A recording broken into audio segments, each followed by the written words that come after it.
नमस्कार साथियों, कैसे हैं आप लोग। तो आज हम बात करने वाले हैं हिंदी साहित्य के बारे में। हिंदी साहित्य के बारे में 2 वीडियो हो चुके हैं और आज हिंदी साहित्य का तीसरा वीडियो है। तो आज हम बात करेंगे हिंदी साहित्य। हिंदी साहित्य में हम पढ़ रहे थे हिंदी के महाकाव्य। तो कुछ हिंदी के महाकाव्य के बारे में बता दिए थे कि कौन किसकी लिखी हुई है महाकाव्य। आज हम आगे चर्चा उसी पे करते हुए बढ़ते हैं और बात करते हैं हिंदी के महाकाव्यों के बारे में।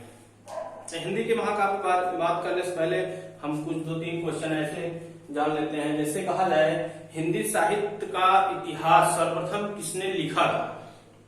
हिंदी साहित्य का इतिहास जो है उस सर्वप्रथम किसने लिखा था।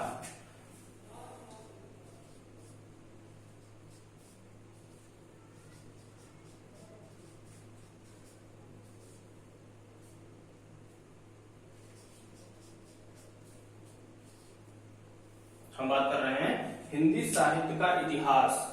हिंदी साहित्य का इतिहास सर्वप्रथम किसने लिखा था। जबकि जो क्वेश्चन है उसका है कि हिंदी साहित्य का इतिहास, हिंदी साहित्य का इतिहास सर्वप्रथम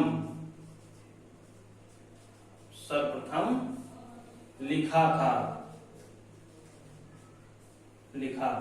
अगर हम बात करें हिंदी साहित्य का इतिहास सर्वप्रथम किसने लिखा है, तो हिंदी और साहित्य का जो सर्वप्रथम इतिहास है वो गारसा दत्तासी थे। कौन से थे? गारसा दत्तासी। कौन थे? गारसा दत्तासी। गारसा दत्तासी। जो गारसा दत्तासी थे, गारसा दत्तासी यानी हिंदी साहित्य का इतिहास सर्वप्रथम लिखा था गारसा दत्तासी। इन्होंने किस भाषा में इसको लिखा था? तो अगर भाषा की बात करें तो जो भाषा थी वो भाषा थी फ्रेंच भाषा। कौन सी? फ्रेंच भाषा। पूछ लेगा अगर कि हिंदी साहित्य का इतिहास सर्वप्रथम गारसा दत्तासी ने लिखा है, वो किस भाषा में लिखा गया था? तो वो था फ्रेंच भाषा में। फ्रेंच भाषा में था। किस भाषा में था? फ्रेंच भाषा में। अगर किसने लिखा है पूछेगा तो गारसा दत्तासी ने लिखा है हिंदी साहित्य का सर्वप्रथम इतिहास। इसके बाद बात करें हिंदी साहित्य के इतिहास का सर्वप्रथम काल विभाजन किसने किया था। हिंदी साहित्य के इतिहास का काल विभाजन। अगला जो है अगर पूछा जाए आपसे हिंदी साहित्य के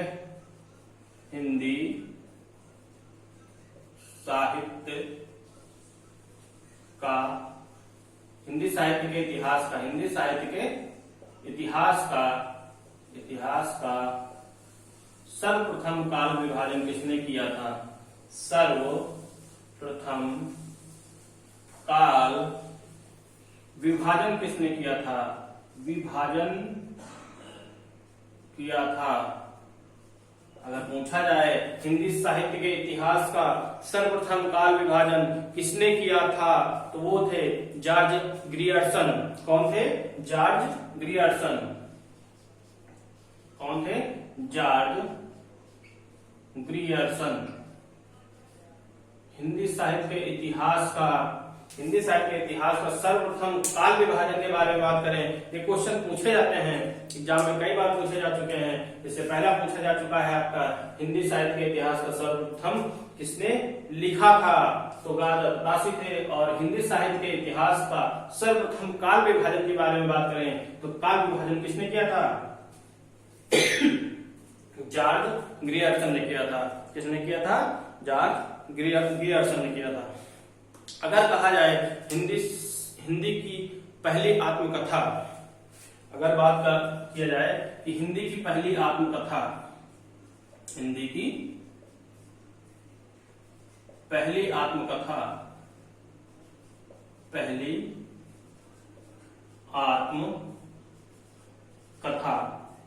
हिंदी की पहली आत्मकथा कौन सी थी? तो कौन सी थी? बनारसी दास जैन। कौन सी थी? बनारसीदास जैन अर्थ कथानक, बनारसी दास जैन अर्थ कथानक थी। कौन थी? अर्थ कथानक। हिंदी की पहली आत्मकथा अर्थ कथानक, जो बनारसीदास जैन। इसके बाद हम बात करते हैं कुछ महाकाव्यों के बारे में, और कौन से हिंदी के महाकाव्य जो रह गए थे हम उनके बारे में जान लेते हैं। तो आइए हिंदी के कुछ महाकाव्यों के बारे में जान लेते हैं। उस दिन आपको बताया गया था, पहले जो इसका दूसरा वीडियो था रामचरितमानस में बताया गया था कि रामचरितमानस जो है वो तुलसीदास की महाकाव्य है। किसकी है? तुलसीदास की महाकाव्य है। आज हम बात करेंगे, जैसे कहा जाए अर्थ कथा, अर्थ कथा, अर्ध कथा। कौन सी? अर्ध कथा। तो अर्ध कथा के बारे में बात करें तो अर्ध कथा किसकी है? ये है डॉक्टर नागेंद्र की है। किसकी है? डॉक्टर नागेंद्र की, डॉक्टर नागेंद्र, डॉक्टर नागेंद्र की। ये इंपॉर्टेंट है, इनको जरूर ध्यान दीजिए, क्योंकि एग्जाम में जितने भी आने वाले हैं हम लगभग सभी बता दे रहे हैं। यही से हो सकता है पूरा का पूरा आ जाए। इसके बाद जैसे कहा जाए मेरी आत्म कहानी, जो मेरी आत्म कहानी है ये किसकी है? तो ये है श्याम सुंदर दास की है। मेरी आत्म कहानी यानी मेरी आत्म कहानी, मेरी आत्म कहानी, मेरी आत्मकथानी जो महाकाव्य है वो किसकी है? डॉक्टर श्याम सुंदर दास की है। किसकी है? डॉक्टर श्याम सुंदर दास की, डॉक्टर श्याम सुंदर दास की है, श्याम सुंदर दास की है। जो मेरी आत्मकहानी है वो महाकाव्य किसकी है? डॉक्टर श्याम सुंदर दास की। मेरी आत्म कहानी डॉक्टर श्याम सुंदर दास। अपनी खबर, एक है अपनी खबर, अपनी खबर, अपनी खबर। अगर बात करें अपनी खबर की तो अपनी खबर किसकी है? पांडे बेचैन की है। किसकी है? पांडे बेचैन की, पांडे बेचैन की है। किसकी है? पांडे बेचैन या बेचैन शर्मा। अपनी खबर जो महाकाव्य है वो है पांडे बेचैन शर्मा की है। किसकी? पांडे बेचैन शर्मा की। अपनी कहानी, अगर बात करें अपनी कहानी, अपनी खबर हो गई, इसके बाद अपनी कहानी। अगला है अपनी कहानी। अपनी कहानी महाकाव्य है। ये किसकी महाकाव्य है? अपनी कहानी यानी वृंदालाल वर्मा की है। ये किसकी है? वृंदालाल वर्मा की। अपनी कहानी, अपनी खबर जो है वो पांडे बेचैन शर्मा की है और अपनी कहानी है वो वृंदालाल वर्मा की है। वृंदालाल वर्मा की है। किसकी है? वृंदालाल वर्मा की है। किसकी है? वृंदालाल वर्मा की है। यानी अपनी खबर और अपनी कहानी। इसके बाद है आज का अतीत। ये काफी इंपॉर्टेंट है। आज का अतीत, आज का अतीत जो है वो है भीष्म साहनी का है। आज का अतीत जो है वो भीष्म साहनी का है। यानी आज का अतीत जो है, आज का अतीत, आज का अतीत जो है ये काफी इंपॉर्टेंट है। ये इंपॉर्टेंट है। आज का अतीत ये है भीष्म साहनी का। किसका है? भीष्म साहनी का। ये है भीष्म साहनी का, भीष्म साहनी का। आज का अतीत जो है ये भीष्म साहनी का है महाकाव्य। किसका है? भीष्म साहनी का। आज का अतीत यानी भीष्म साहनी का। एक और है जो काफी अच्छे हैं। जैसे कहा जाए कि देहरी भई विदेह, देहरी भई विदेह, देहरी भई विदेह और मुड़मुड़ को देखता हूं, ये दोनों जो महाकाव्य हैं एक ही के हैं, एक ही लोग के हैं। देहरी भाई विदेह, मतलब देहरी भाई देहरी भाई विदेह, देहरी भाई विदेह,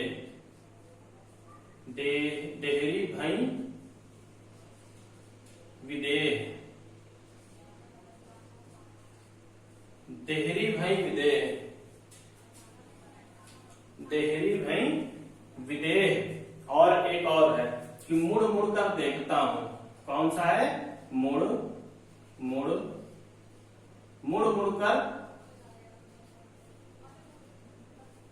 देखता हूं। ये दोनों जो हैं एक ही लोग के महाकाव्य हैं। देहरी भाई विदेह और मुड़ मुड़ कर देखता हूं, यह है डॉक्टर राजेंद्र यादव की। इसकी है राजेंद्र यादव की, राजेंद्र यादव की। ये 2013 की यूपी पुलिस में आ चुका है कि देहरी भाई विदेह किसकी महाकाव्य है?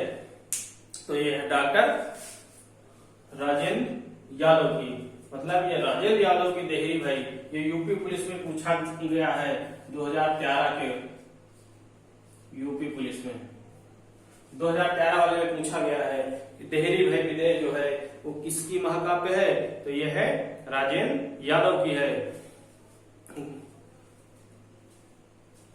जैसे अगला है, एक और है, कहा जाए गर्दिश के दिन।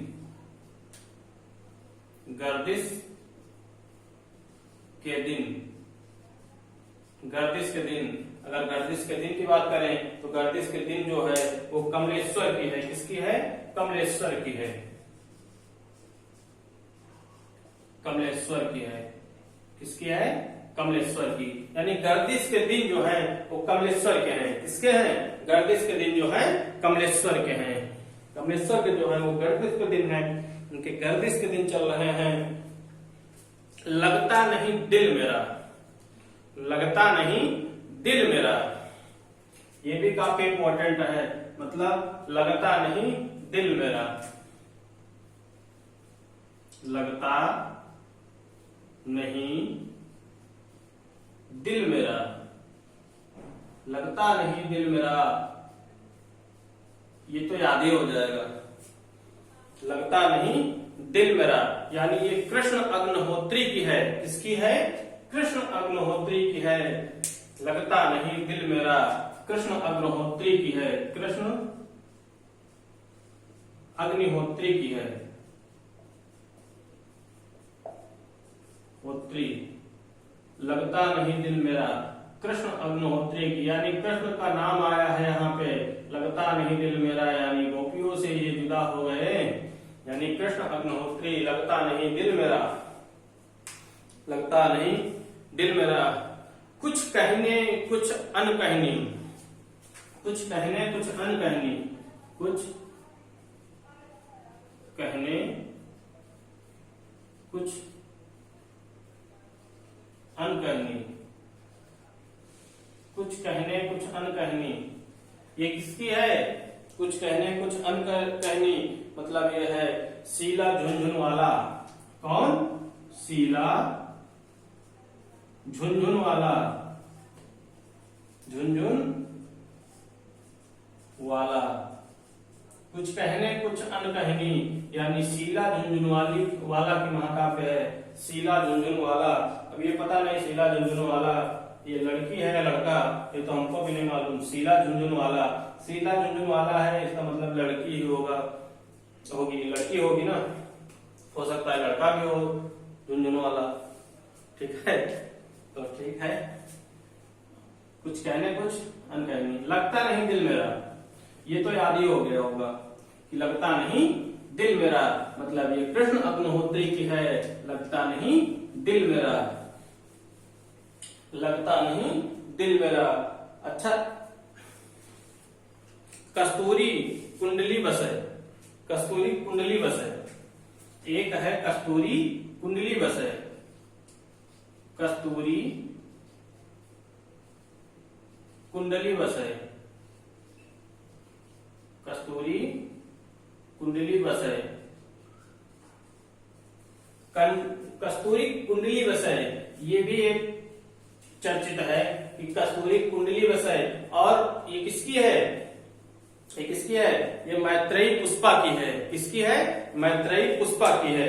ये जो है मैत्रेयी पुष्पा की है, मैत्रेयी पुष्पा की है, पुष्पा की है। इनकी एक और है कस्तूरी वसै, कस्तूरी कुंडली वसै के साथ साथ इनकी एक और है गुड़िया भीतर गुड़िया,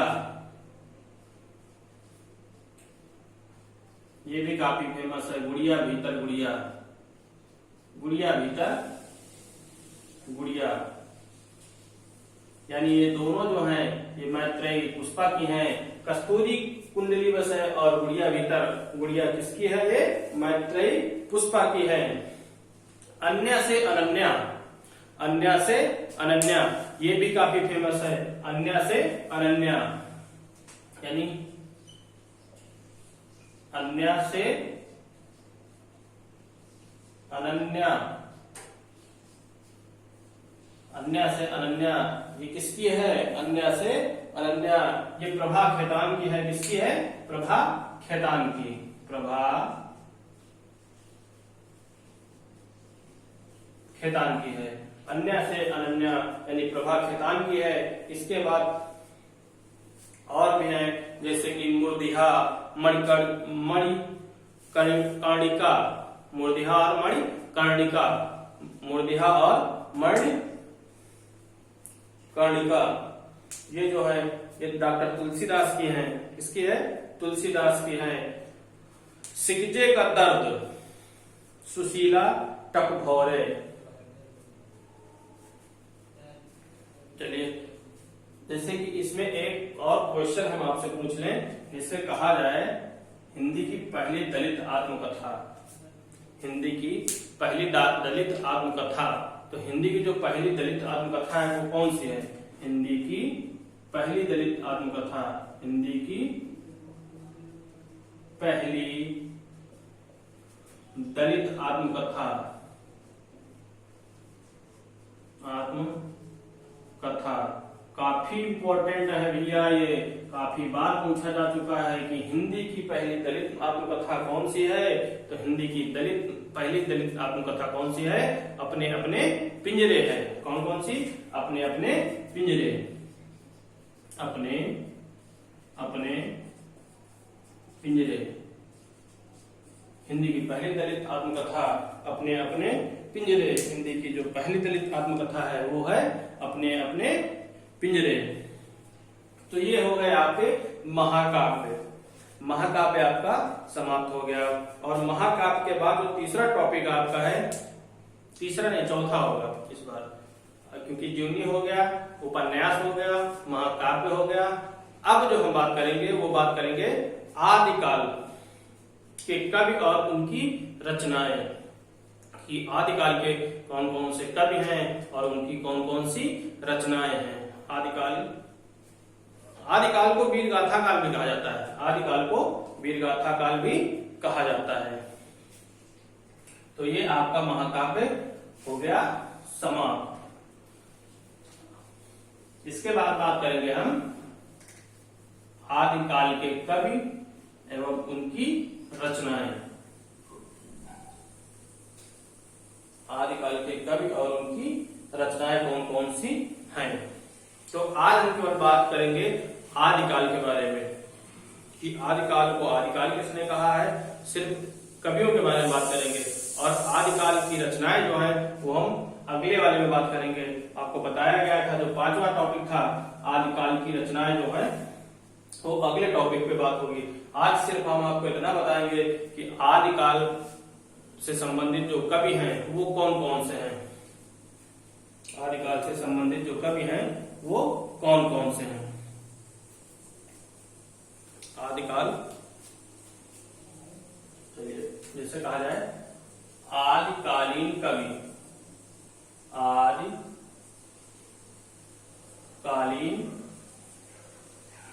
कवि,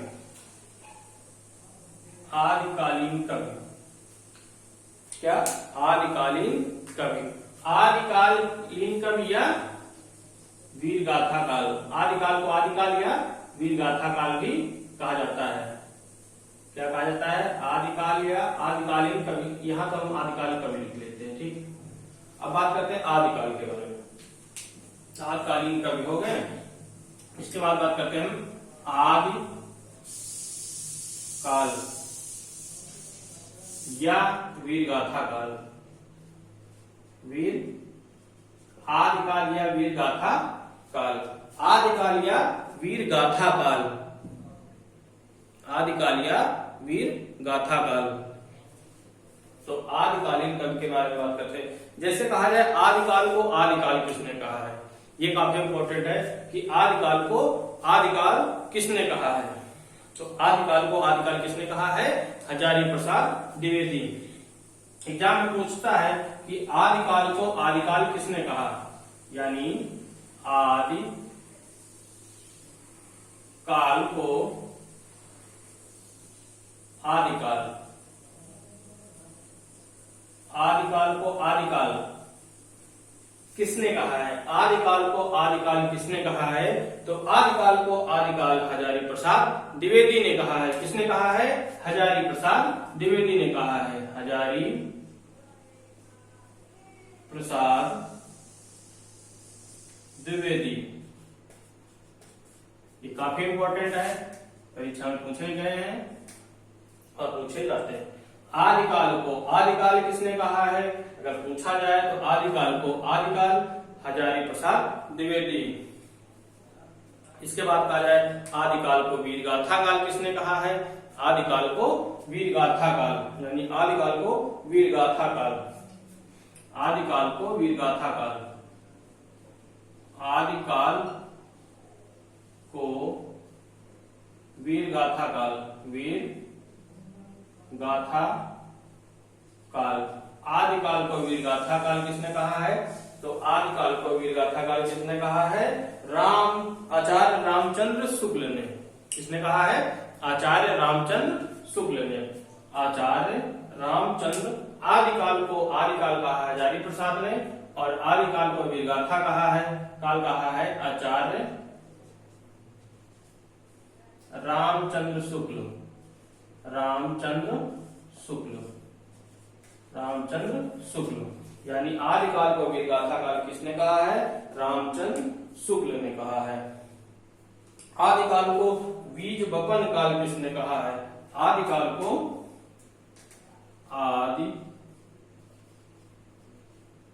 काल को बीज बपन काल।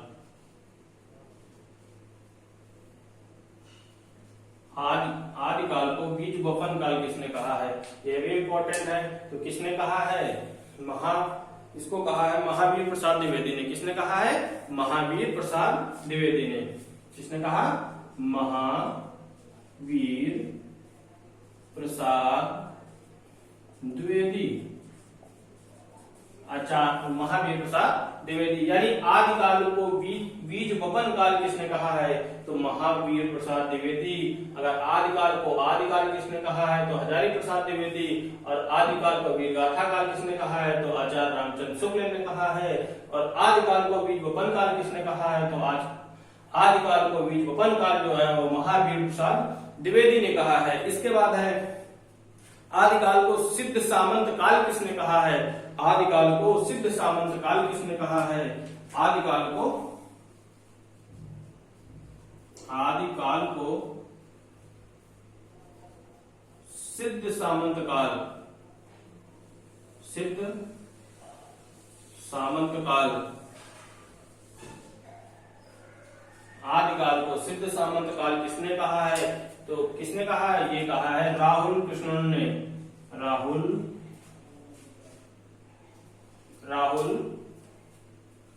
संकृत्यानंद ने।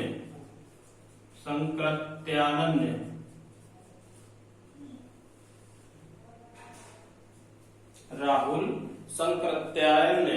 किसने कहा है? राहुल संकृत्यायन। राहुल संकृत्यायन, यानी आदिकाल को सिद्ध सामंत काल किसने कहा है? तो राहुल संकृत्यायन।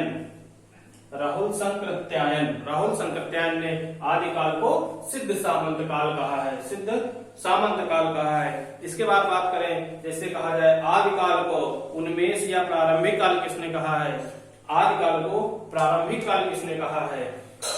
तो आदिकाल को प्रारंभिक काल किसने कहा है? आदिकाल को प्रारंभिक काल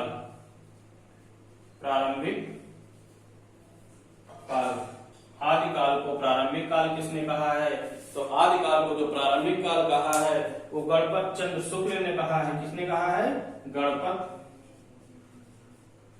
चंद्र शुक्ल ने कहा है। इसमें सारे इंपॉर्टेंट है, ऐसा भी एग्जाम में पूछे ही जाते हैं, कोई ना कोई एग्जाम में पूछा ही जाता है। तो लगभग इसमें जितने भी हैं वो सारे इंपॉर्टेंट है, कोई भी पूछ सकता है आपसे। तो आदिकाल को प्रारंभिक काल किसने कहा है? गणपत चंद्र शुक्ल ने कहा है। किसने कहा है? गणपत चंद्र शुक्ल ने। गणपत चंद्र शुक्ल ने कहा है आदिकाल किसने कहा है? गणपत चंद्र शुक्ल ने कहा है, यानी गणपत चंद्र शुक्ल ने कहा। शुक्ल नहीं है, यहाँ गुप्त है, गणपत चंद्र गुप्त है। गणपत चंद्र गुप्त ने कहा है। किसने कहा है? गणपत चंद्र गुप्त ने कहा है। तो आज हम यही तक रखते हैं कि आदिकाल को प्रारंभिक काल किसने कहा है, नहीं तो वीडियो काफी लंबा हो जाएगा। हम नेक्स्ट वीडियो में बात करेंगे जो बचे हुए हैं इनके आदिकाल को किसने क्या क्या कहा है, मतलब कौन कौन से काल कहा है। तो आज के 5 ही काफी हैं, इसके बाद हम बात करेंगे अगले वीडियो में साहित्य के। और आज के लिए बस इतना ही। आप नोट्स बनाते रहिए, ये काफी इंपॉर्टेंट है, इसमें कई सारे हैं और कहीं से भी पूछ लेता है।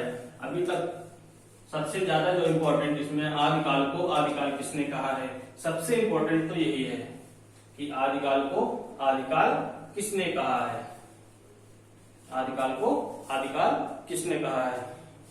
तो साहित्य के करीब 28 चैप्टर हैं, 28-29 चैप्टर हैं, तो धीरे धीरे आपका बीच बीच में व्याकरण के साथ में समाप्त होता जाएगा।